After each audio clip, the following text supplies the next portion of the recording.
So that's a great analogy, by the way. I love that. So I want to, staying on that, did you kind of figure out the sort of like nutrition from activity to activity with trial and error, where you're already reversing it? Did you go to school for it? How did you kind of figure out what works for you in each discipline? In the beginning, it was trial and error. Okay. You know, I just tried things, you know, hung around people, you know, saw what they were doing, asked them a little bit of questions here and there. And, you know, it worked. But when I started to grow was when I went over to a very good friend of mine. Actually, it's like my nutrition coach is Steve Southers at Sportlander West. Mm-hmm. You know, he broke everything down to a science for me. And that's when I got into, like, I guess you could say the more physique category in bodybuilding. He let me see some things that I haven't seen. Like, you know, I've been to the bigger, stocky side. Right. But I've never, and then, you know, I've been, of course, from the track and stuff like that, I've been smaller and cut. Right. But I've never been both at the same time. Right. But that wasn't until I got with him. You know, he structured me to a program. It was rough. Rough, I tell you that. Pushed me to my limits, too. You know, gave me that program, and then he just, another person who helped me just find myself, find a new chapter. Right. And went through it, you know, got the right nutrition and put in the hard work. There's none, like, you can eat everything you want, good, you know, take all the right steps, but if you're not putting in that work and dedication, right, ain't nothing gonna work. You're one of the, as we're talking right now, I'm learning something about you, that you're one of those people that seems to have had a lot of mentor influences on you in your life. And I want you to kind of share, if you could, the importance of that for somebody particularly that doesn't know where to start. Because I centered this, my whole brand, Daily Fit Boost, is all centered for people who want to live a healthy lifestyle along their exercise journey but just don't know where to start or have the exercise tools. So can you kind of share about how the importance of mentorship can help somebody get started where they don't know where to go? In the beginning, it's probably going to be hard to have, I guess you can say, a mentor, right? That pride issue, you know, that's where everything starts at. It's like when you first go into something, you always go into something with too much pride. So it's like, first things first, get in the gym, start going, because in the beginning and the end, it's all about you. Ain't nobody gonna do it for you. Right. You're always gonna have a supporting cast. Right. Whether you know them or not. Your supporting cast is just the people you go to at the gym. Like the other people who are on the same grind as you guys may not talk about it. But like you're gonna go in there, get in the gym, you know, after a while you figure out, you see the same people in there every day. Then what happens? You know, you start developing friendships. Right. And then your friends start holding you accountable. And, you know, you get that little, hey, where you been? Right. Yeah. And you're like, oh man, like, you gonna tell them the truth? Or you gonna tell them, like, you got something going on? Or you gonna make up something, right? Yeah. Oh no, I've been, you know, working, blah, you've been at home sitting on the couch. Right. You know what I mean? Right. Because if that grind's in you, where you gonna be at? You're gonna be where you're supposed to be, in the gym. And you're doing it for you. So then it's like, you know, you develop those friendships and you get to talking to people. And you find somebody who's been there a little bit longer, then it's, you know, hey man, you know, what you doing for this and what you doing for that? You know, you guys start exchanging information. And then a couple times or two, you guys start working out. Then you guys, you know, like I said, you guys get familiar with each other and you guys open up a little bit more to each other. And then it's like, then just the list goes on from there. Yeah. So it's like that those people you're drawn to, you know, if it's a good thing, stay with it. Right.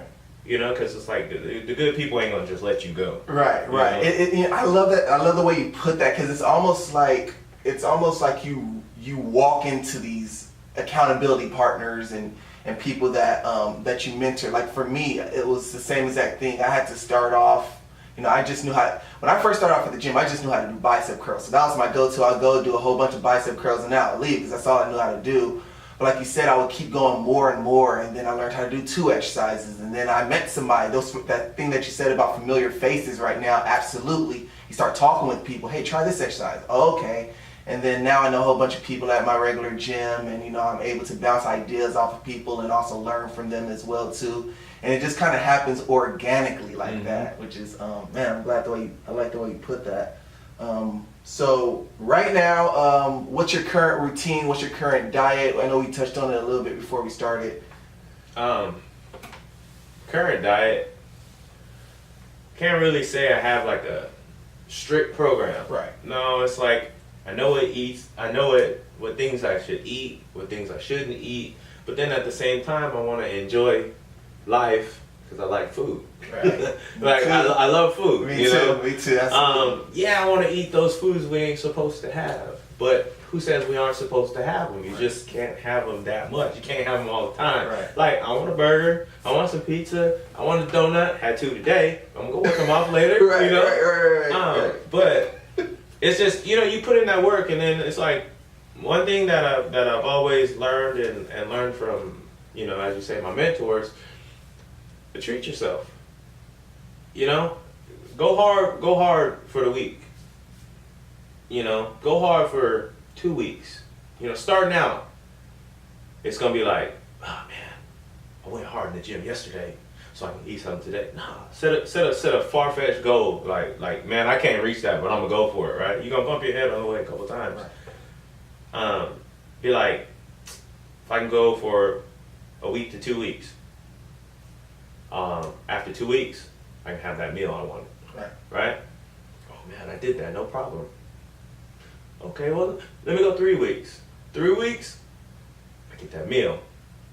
You know, and it goes on from there. And then, you know, you can get into the thing once you start learning yourself, learning how your body operates. You can go, every 3 days I can have this. Right. Every this I can have that. Because you know it's going to put something back into you, and then you don't have to worry about that plateau thing so much. Trial and error, for sure. That's definitely been my, how I got to my current, I don't call it a diet, just an eating routine. And I switch it up all the time for a period, and I might still be here at this place.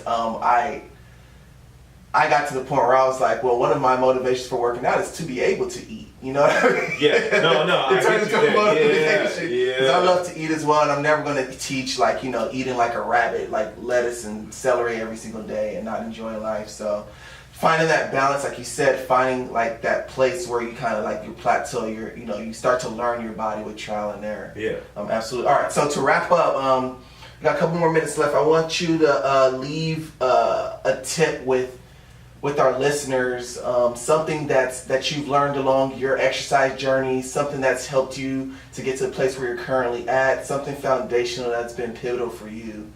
I'll just go ahead and leave you guys with this.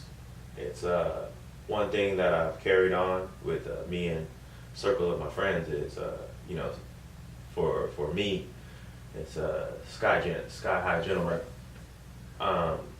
And we live by a thing of self-motivation leads to global inspiration. So it's the more you're self-motivated, like you said, that circle of people you're around, they get inspired. And it's like, and it just keeps branching out. So it's like, you know, you want to touch the world. It's like, motivate yourself. Because, you know, it's like that old saying, it's like, God gave you a light, so what you going to do? You going to dim it or you going to shine? Right. You know what I mean? Yeah. So it's just like, you got to shine bright 365 no matter how hard it is. 365, I love that. Yep. Love that. Sky High Gent shout out. So I like to end each interview with some fun, quirky, random questions. And this is a rapid, quick fire, so go with your instinct. Okay, here we go. If you can be any animal in the world, what would it be and why? A gorilla. Duh, I should have switched out. Tell us why you like the gorilla so much. Because he's just so calm, he's so chill, but it's like if you rattle the cage, then you're going to see a different type of person. I love that. You know what? Gorillas are highly underrated. It's because they're so tranquil. They're kind of like elephants. Where you know a crazy fact? Go ahead. You know they're vegetarians. I found that out about like 2 or 3 years ago. You would think they eat meat and blah blah blah because they're like 500 pounds of like solid muscle, no fat. No, these fools are vegetarian. I'm like, yeah, I want to be like that, but I don't know. I'm halfway. How about I'm a gorilla lion? There you go. Exactly. Gotta have meat. That's my animal. I'm a lion for sure. Hey, but you know, to touch on that, it's crazy because me and Clarissa, we watch these watch the Netflix Planet Earth sort of things, all day. And we always see like the lions, like the carnivores that have to eat meat to survive, and some of the polar bear ones are super depressing because sometimes they can't find their meat. But you see these gorillas, and there's always food to eat because they eat plants. But that's what I'm getting. It's like boom, right. Yeah, no, they're just chill. They're chilling like, oh, I get a banana today. Oh, that's my treat. I don't have to hunt it. I'm gonna go back.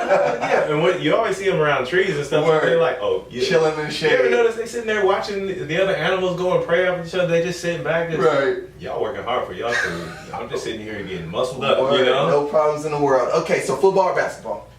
Basketball, because I played it. There you go. Would you rather fly or be invisible? Fly.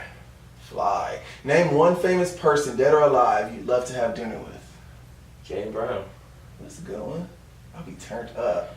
It's a man's world. Nah, it's just because he spoke so, you know, out there. Yeah. And it's just, you know what?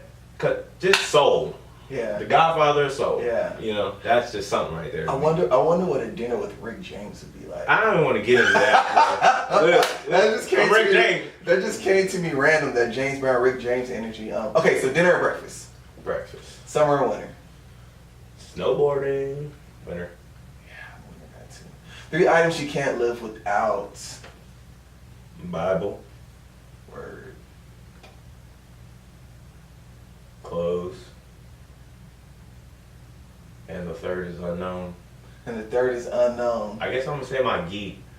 There you go. Why not? Why not? That falls under clothes, but I'm sure you. No, it doesn't. That's not clothes. That's not clothes. That's hot, man. Huh? Those things are hot, dude. No, it's not hot, man. The first time I put a gi on, I was like, man. You know why? What? It was too much to take, like, internally for you. It wasn't because it was too hot. Because I'm mental. No, you know what it is? When you first put it on, you were just nervous.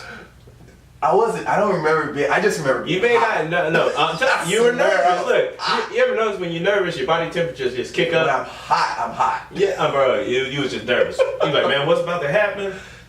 Whatever, that's debatable. All right, last if you could have one superpower, what would it be? Heal the world. Heal the world. It's a good one, man. It's such a positive influence. It's so positive. It took a while. Well, exactly, the journey. Jiu-Jitsu will definitely change you from the inside out. It's the way of life. One of the key messages takes away. Well, thank you, Mr. Kris Spiller, for coming to bless us with your story. And this is been a blessing because I like to bring different people on. Obviously, everybody has a different story. So you touched on the jiu-jitsu aspect. So for anybody who's done jiu-jitsu or thinking about doing jiu-jitsu, hopefully this helps you all out there to try it out. Can I say one thing? Absolutely, go ahead. For anybody doing anything, don't look at, you got to see people who are doing it because that's where you're going to find your motivation and inspiration from. But when you go at something, don't go at something like trying to be that person, trying to be better than that person. No, be better than yourself. Word. Because that's going to last longer. Word. Because if you're trying to go out there and you go and compete with this person, that person, guess what happens? As soon as you get beat by them, you lose all motivation. Right. You know what I mean? Right. If if you beat yourself, you be like, nah, that ain't gonna happen. I'm gonna go back and I'm gonna do better. Right. You know? Right. So it's just like be a better you every day. Yep. That should be your focus in anything you do, whether it's jiu-jitsu, walking, talking, jumping, flying, or whatever. Word. That should be like your daily motivation. Word. That's how you keep it seedless. There you go. Well, thank you, Mr. Spiller. I'm hoping to have you on sometime down the line, maybe a year or two from now, to see where you're at. Hey, and, thank you for having me. You know, and let's do this again sometime. Yeah. All right. Appreciate that. That was good, my brother. Oh, I can't wait to put that one on.